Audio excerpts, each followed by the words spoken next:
10 bizarre child arrests that shocked the world. Children incarcerated for unusual reasons. Every day, thousands of individuals are sent to jails or prisons. Typically, we associate prisoners with intimidating, hardened adults. But what if those inmates were just innocent kids? Meet the 10 youngsters who committed astonishing acts and found themselves behind bars because of their actions. Starting at number 10, we have Zachary Neagle, who may very well be one of the most youthful-looking offenders you'll ever encounter. In 2009, Zachary Neagle aimed a shotgun at his father while he was sleeping on the living room couch. Images of him wearing a yellow and orange jumpsuit, appearing visibly frightened, became a viral sensation.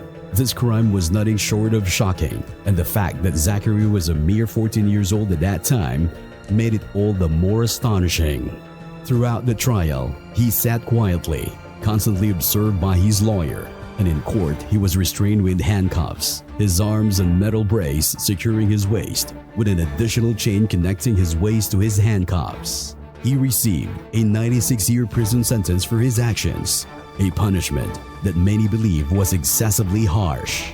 There were suspicions that his father might have mistreated him in some way, and Zachary may have thought he needed to protect his siblings by taking drastic action against his father. Whether this is true or not remains uncertain. So what's your perspective? Should Zachary have been incarcerated, or was he too young to face such a fate? One thing is certain, he appeared truly frightened by the prospect of prison, though we can't say for sure whether it was due to guilt or fear of incarceration. Moving on, we have Lionel CES, a rather unusual case among young offenders. What sets him apart is the fact that he became the youngest individual ever to receive a life sentence. At the tender age of 12, he was entrusted with the responsibility of babysitting 6-year-old Tiffany Eunice. While the children were having dinner and watching TV, they unexpectedly engaged in a physical altercation. Seemingly without Tiffany's consent, Lionel, who weighed 170 pounds, easily overpowered Tiffany, who weighed a mere 48 pounds. Tragically, this led to her demise, as he had restrained her and forcefully struck her head against a table, causing her to cease breathing. An expert testified that the injuries sustained were comparable to a fall from a 5-story building. Despite the gravity of the situation, Lionel entered a plea of innocence, a tactic that failed to sway the jury. Consequently, he received a life sentence without the possibility of parole. Lionel wept upon hearing his sentence, while Tiffany's family found solace in the fact that justice had been served. The question that rises is whether imposing a life sentence on a 12-year-old is excessively severe, or if it is warranted given the nature of his actions. Up next is Petri Cty, who holds the distinction of being the youngest individual in UK to take another person's life. What's particularly unusual about this case is that the victim in this tragic incident wasn't another vulnerable child, but rather a fully grown woman. Surveillance footage captured Petri viciously stomping on the face of 47-year-old Glynis Bentley. He later bragged about this brutal attack to his friends. The force of his stomping was so severe that it left a distinct footprint mark on her cheek. However, the judge took into consideration Petri's turbulent family life, where his parents appeared to be disinterested in rules and responsibilities. The incident with Glynis initially started as a robbery, but took a deadly turn, leading Petri to resort to violence. He was subsequently sentenced to a minimum of 12 years, contingent on good behavior.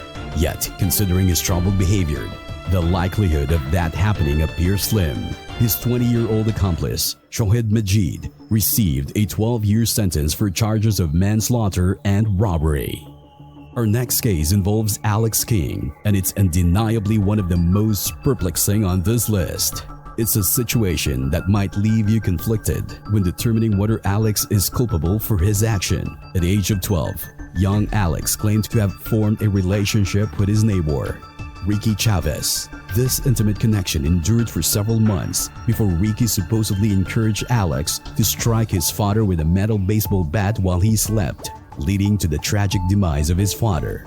In court, Ricky denied being in a romantic relationship with Alex, but did admit to instructing him to use a baseball bat on his father. Incriminating evidence was found among Alex's possession, including notes with Ricky plus Alex inside a heart symbol. Alex also mentioned partaking in illegal substances with Ricky and spending a significant amount of time playing video games at Ricky's house before the tragic incident that led to his father's passing. As a consequence of his action, Alex received an 8-year prison sentence, while Ricky was handed a 14-year sentence for his role in the events. Ricky was additionally convicted of attempting to conceal the crime by washing Alex's clothing, which had incriminating evidence on it. Alex, now nearly 30 years old, claims to occasionally miss his father, but is eager to move forward. The central question revolves around whether Alex was manipulated and deceived by Ricky or was fully aware of the situation at hand. This case indeed leaves room for conflicting opinions. Our next case involves Jackie Kip Miller.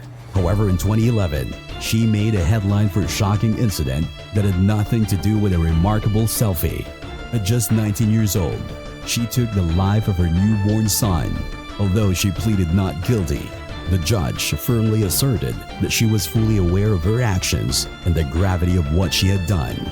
In court, she displayed no remorse, leaving many in attendance shaking their heads and shedding tears. Jackie gave birth secretly, utilizing a home birth kit, and had apparently searched online for instructions on how to give birth and how to cut the umbilical cord by herself. Following the birth, she left her baby in a random street trash container, leading to the infant's tragic passing. It was suspected that she didn't want to face the embarrassment of revealing her pregnancy to her parents. She opted to act as if the baby's life never occurred. Jackie claimed that the baby had passed away before she disposed of it in a trash container, but detectives uncovered evidence to the contrary. During the trial, she attempted to shift the blame into baby's unwitting father, but refused to disclose his identity. Consequently, she bore the responsibility and received a sentence of 110 years. Now let's discuss John Venables, who is undoubtedly one of the most notorious criminal cases the world has ever witnessed. In 1993, he and a companion visited a shopping mall in England. John was skipping school that day and eventually grew bored at the mall. He made the fateful decision to separate 2-year-old James Bulger from his mother, who was shopping for groceries at that time. John took the toddler to set up train tracks, where he tragically took the child's life and left his body on the tracks to make it appear as an accident. This heinous act has since become one of the most shocking and infamous crimes in British history. John was subsequently sentenced to 16 years behind bars. However, he has since been released with a new identity, and individuals continue their efforts to locate and apprehend him. He briefly returned to prison for additional charges related to his trials and once again released into society with a different identity. The thought that John could be living among us, unbeknownst to the public, is unsettling. Some argue that he should remain incarcerated indefinitely. In fact, a petition signed by 280,000 people sought to keep him behind bars for life, though it did not succeed. What is your opinion on that matter? Has he served his time? Or does he still pose a threat to the society? Our next case involves Curtis Jones, a young individual from Florida who, at a tender age of 12, committed an unimaginable act. He made the shocking decision to shoot his father's girlfriend, leaving her lifeless body in the woods near his family's residence. Curtis' arrest took place that very next day, as he was unprepared for the consequences of his actions and panicked. Notably, he had never contemplated harming his own father and a male family friend. As evidenced by a journal he maintained, in this journal, he expressed his sinister desires to end the life of his dad's girlfriend and potentially other family members. Initially, he was placed in a juvenile correctional facility. However, in 2004, Curtis managed to escape, which resulted in an extension of his sentence. A judge subsequently transferred him to the South Bay Correctional Facilities for Adults, where he served a 16-year sentence. Last year, at the age of 29, Curtis was released and an updated mugshot was made public. Some speculate that he may no longer pose a threat But there are those who remain skeptical, fearing he might commit further offenses. Law enforcement authorities assure the public that he will be under lifelong probation, which may suggest that he is not considered an immediate danger. Our next case involves Christian Fernandez, a 12-year-old boy who endured neglect from his family, especially as they began to focus all their attention on his younger brother David. In a shocking turn of events, Christian took an unthinkable step that no one could have anticipated. He slapped and took the life of his baby brother David. At just 2 years old, David had already suffered a severe injury from Christian in the past, rendering him unconscious. Sadly, David did not recover, and in March of 2011, Christian wrestled David to the ground, causing him to lose consciousness again. Tragically, this time, David never regained consciousness. Their mother too displayed neglect towards David by searching online for ways to wake him up rather than immediately calling 911. Eventually, she did take him to a hospital, but David passed away. Christian received a life sentence for his action, while his mother was sentenced to 14 years for her neglect. It's worth noting that Christian himself was a victim of neglect, which prompted the questions of whether his mother should serve his sentence on his behalf. However, it's crucial to acknowledge the heinous nature of the crime he committed. Perhaps justice had been served, but one thing remains certain: Christian won't be eligible for release until he reaches at least 20 years of age. Our next case introduces Eric Smith, who had been a target of bullying throughout his life. However, one fateful day, he reached a breaking point and committed a horrifying act, taking the life of a 4-year-old boy. This incident sparked a media frenzy due to the significant age difference between the victim and the perpetrator, as well as the shocking nature of the crime. Eric lured 4-year-old David Robbie into a wooded area and then ended the child's life by dropping large rock on his head, leading to an instant fatality. Eric claimed he was exhausted for enduring years of relentless bullying and in a moment of madness, directed his frustration with life towards an innocent child. Eric was apprehended several days after Derek's lifeless body was discovered, with DNA evidence linking him to the crime. He received a life sentence in prison, but was surprisingly released in 2014 after serving only 9 years of his life sentence. This lenient release led some to believe that Eric received a relatively light punishment considering the gravity of his actions. On the other hand, the judge argued that Eric had demonstrated significant reform and recognized the terrible nature of his crimes. Furthermore, the relentless bullying he endured may have driven him to the point of madness. Nevertheless, whether or not this justifies his actions remains a subject of considerable debate, leaving many with conflicting opinions on the matter. Now let's turn our attention to Antonio Barau, a juvenile offender whose case is particularly astonishing due to the identity of his victim.